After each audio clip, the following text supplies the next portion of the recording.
It's April 2025. You are still struggling with consistency and you've not read this book yet. Oh, you are wrong. My brother, my sister, I said you are wrong. Big error. E for error. E for error.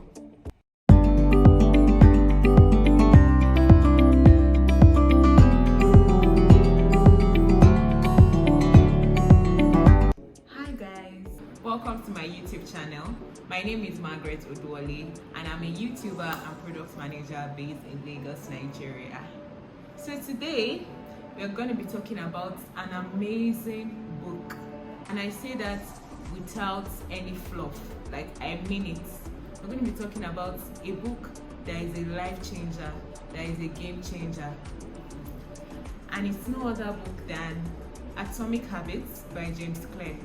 Oh my days, you guys, if you've read any review about this book, you've seen any hype, trust me, believe the hype. This book is amazing. This book is a game changer. This book is extraordinary. Oh my days, this book is so good. Guys, in the past like 1 or 2 years, I've been seeing a lot of people talk about atomic habits, but I was just like, ugh, I never really used to pay any attention to it. Reason being that I don't really like self-help books. I think I started my reading journey like 2-3 years ago, and I always used to read like African fiction. I always used to read African literature. Anything that has to do with all this self-help book, how to get your life in order, how to shake in income, I don't always like reading books like that. But I actually played myself because when I laid my hands on this book and I started reading it, that's when I realized I played myself. I read this book in January, and trust me guys, my life has taken a new turn, a turn for greatness since I read this book, and I say that without trying to exaggerate. I say that as genuinely and as sincerely as I can say it. So now, you see this book here, there are many lessons to be learned in this book. I think this book is one of those books that you have to read over and over and over again so that you can continuously immerse yourself in it. It's not a book that, you can just get everything, get all the knowledge, get all the lessons that are contained in this book in one sitting or in one reading. It's something you have to do over and over again. So for today, I'm just going to be sharing a few lessons from this book, right? Some of the lessons that have stuck with me, and not only have they stuck with me, some of the lessons that I've been practicing since I read this book. I think I can confidently and genuinely say that 2025 has been my best year yet. Trust me. And we are only 4 months into the year, but I can confidently say that 2025 has been my best year. And why am I saying that? Not because all my goals have been achieved yet, not because I've ticked off everything that I want to do for my bucket list, but simply because I know that I'm on the right trajectory. Do you understand? Like last year, 2 years ago, I never used to live my life so intentionally. But since I read this book, a lot has changed. My mindset has changed. My mind, my brain, when they say that your frontal lobe, it has opened. Literally, my frontal lobe has opened. This book did so much for me. And yeah, without further ado, let me just get right into some of the lessons I've learned from this book. So I think one of the biggest lessons from this book is the power of 1%. I'm definitely paraphrasing now, but simply just in my own words, right? The power of 1%. Now, how many days do we have in a year again? 364, but is it 365, 364, 365? Around that. Now, if you get 1% better every day, cumulatively, that is 365% at the end of 1 year. Now, in most situations, right, 100% is always like the perfect score. Now, this is beyond 100%. This is going as high as 365%. You set a goal for yourself, or you had like this New Year resolution, or you just set this very big, gigantic goal for yourself in January that, oh, maybe this year I want to start writing a book, or I want to publish my own book this year, right? Now, you don't necessarily have to write the entire book in a day or in a week. You can just show up today and write a page, show up tomorrow and write another page. It's called incremental progress, right? And then you just see that at the end of the year, wow, you've made so much progress. And if we're actually being honest, right, for most of us as human beings, there are days that you're just supercharged, super pumped, right? So even if you write one page today, tomorrow you might have more energy to write 10 pages. Next tomorrow, maybe you're not really feeling like it, you write 5 pages, right? But the point is you're just showing up every day, and then on the day where you just feel completely drained and you don't have any strength, my dear, write one page, write one sentence. Just make sure that you show up every day. And it's important that you show up every day because you're also trying to reframe your mindset. You're trying to reinforce, your brain to believe that you are a consistent and a disciplined person, right? And then even for you as a person, if you've been consistent with something for 1 week, 2 weeks, there's something it just does to you. It makes you feel so confident. It makes you feel like you can conquer the world. Honestly, try it out and see. Yeah. And I think the second tip from this book was habit stacking, right? That's like another big lesson, or a very big tip that I learned from this book. It's called habit stacking. Now, what does habit stacking mean? Trust me, it's nothing complex. So every one of us, right, we have habits that we are already accustomed to, right? It's just easy for us. You wake up in the morning, maybe if you're a religious person or a spiritual person, maybe morning devotion is the first thing you do, or you read your Bible, or I don't know, you listen to the news. There's just something that you already do on a daily basis without fail, right? What habit stacking is just, evaluate your day. What is that one thing that you always do consistently?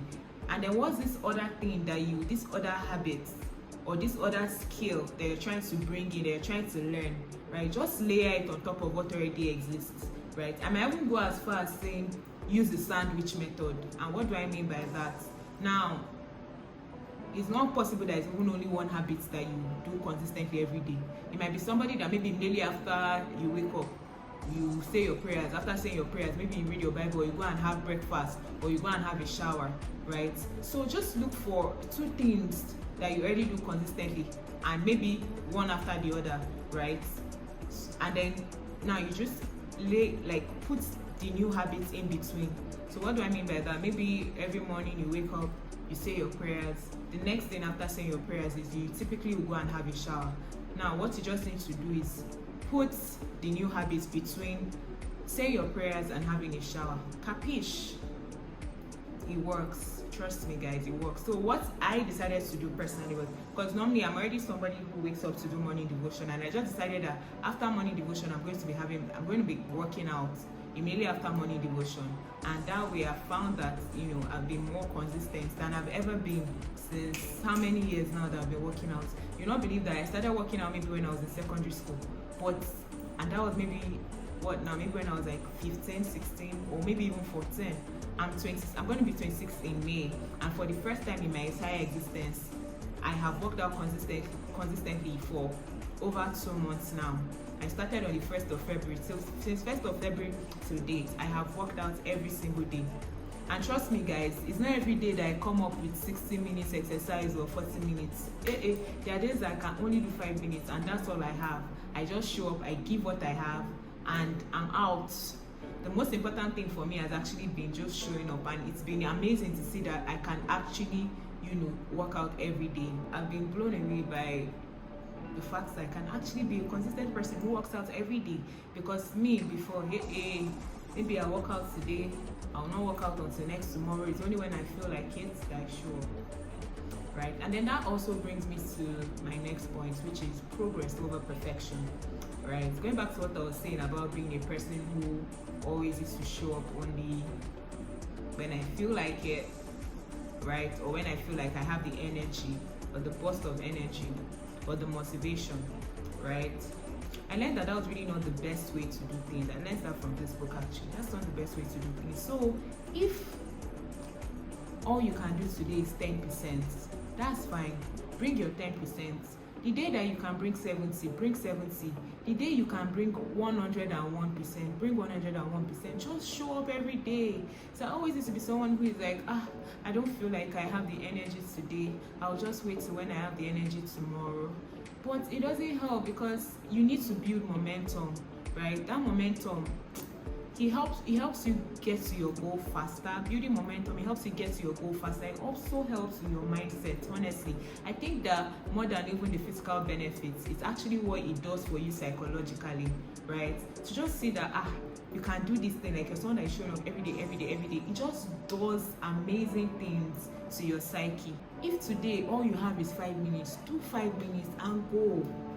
It's okay, guys. It's okay. And I'm literally talking to myself because that's how I used to do before. If I don't have 40 minutes to give, I ain't gonna show up.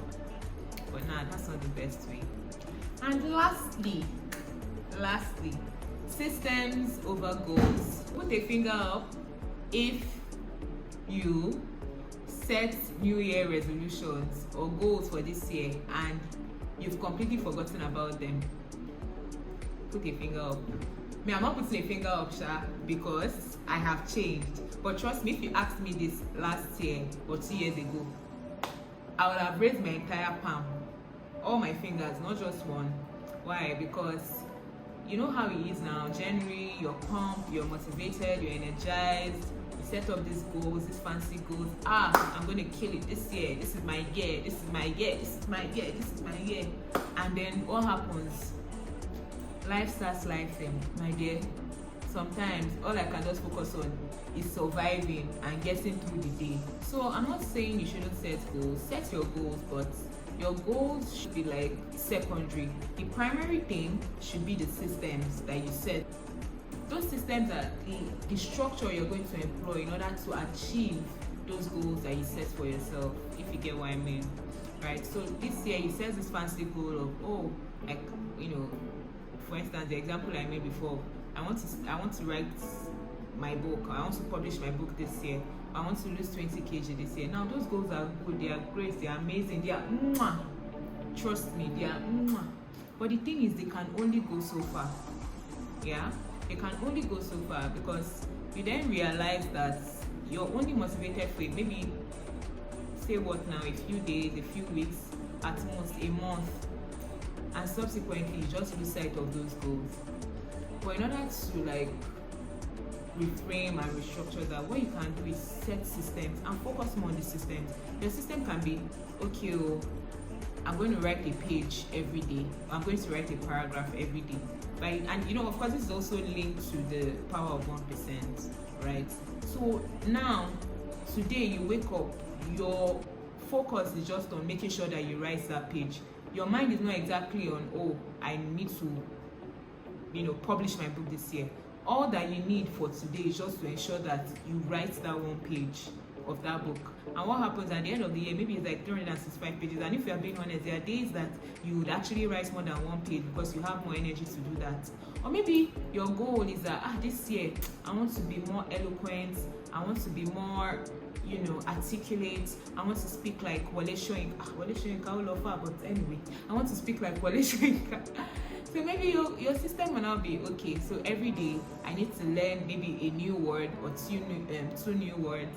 I need to read a chapter of a book, I need to read an intelligent article, stuff like that, right? Those are what help you to achieve the goal. So now you're not just going to be focusing on those big things, you're just focusing on the small things that you can do today that will help you to get to that goal. My people,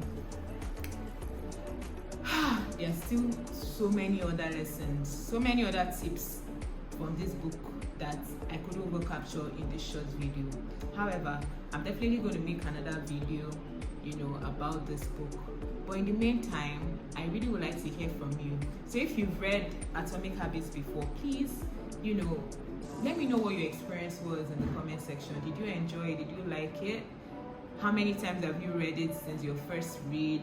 And if you've only read it once, do you plan to read it again? Because me, the way I'm looking at it, I think this is a book that I need to be reading every quarter, right? So that means probably a book I need to read it 4 times a year. I need to immerse myself in every single lesson and every single tip that is inherent in this book. I just need to get everything, soak it all in, right? Yeah, and then if you like me to also give you tips or directions on how you can get it, that's if you want to get the book and you don't know where to get it from, please leave a comment and I'll let you know how we can get the book. All right, guys, thank you so much. If you've watched this far, gotten to the end of this video with me, thank you so much for sticking around. I truly appreciate your support, but it doesn't stop there. Please don't forget to like, don't forget to comment, don't forget to share, and don't forget to subscribe and turn on the notification bell so that you'll be the first person to see when next I drop a new video. All right, guys, bye.